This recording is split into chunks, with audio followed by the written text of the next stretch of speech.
Bismillahirrahmanirrahim. Assalamualaikum warahmatullahi wabarakatuh.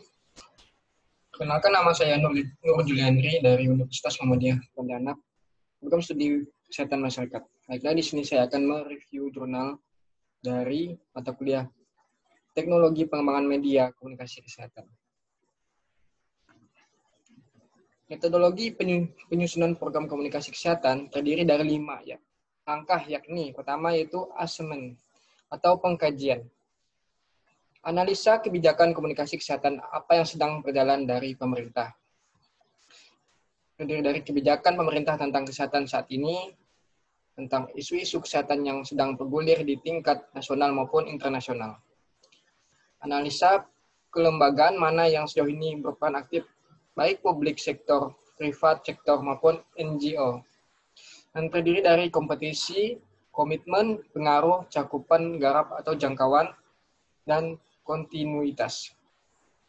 Identifikasi sumber-sumber komunikasi mana yang paling efektif menjangkau audiens primer maupun sekunder.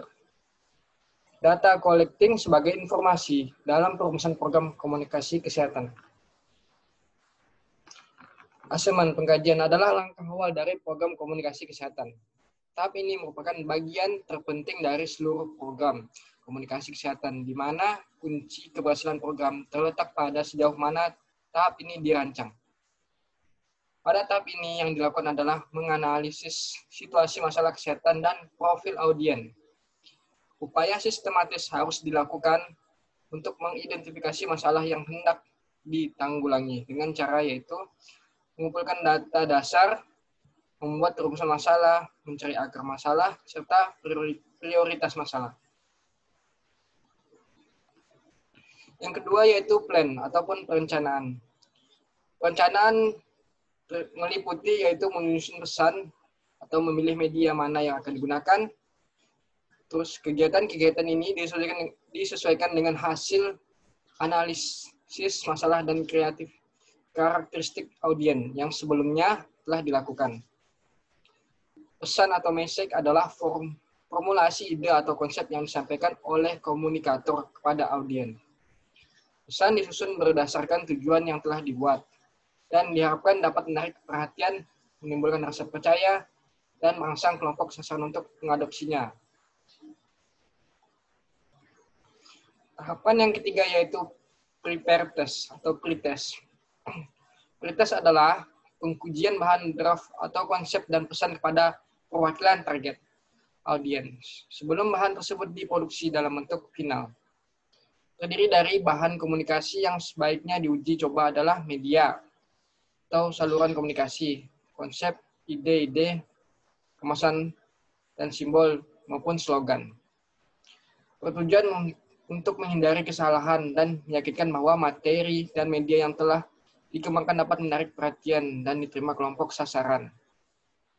Dibutuhkan untuk mencari kelemahan dan mungkin ada dan atau menemukan sebab kegagalan dalam suatu program komunikasi kesehatan.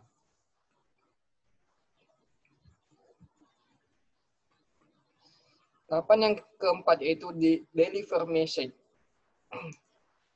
yaitu bahan komunikasi yang telah diperbaiki berdasarkan hasil uji coba, kemudian didistribusikan kepada audiens.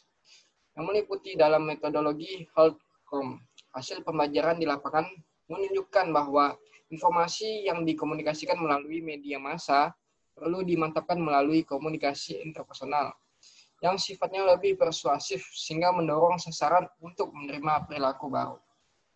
Pada fase setelah pretest dilakukan uji coba, materi komunikasi dan sebelumnya penyampaian pesan secara lebih luas. Pelatihan menjadi kegiatan yang menjembatani proses keduanya. Tahapan yang kelima yaitu evaluasi, yaitu kegiatan monitoring merupakan kajian menyeluruh kegiatan supervisi serta pemanfaatan hasil temuan untuk meningkatkan implementasi program. Monitoring atau pemantauan dilakukan untuk memperoleh informasi tentang kekurangan ataupun kesalahan yang mungkin terjadi dalam tahap komunikasi kesehatan.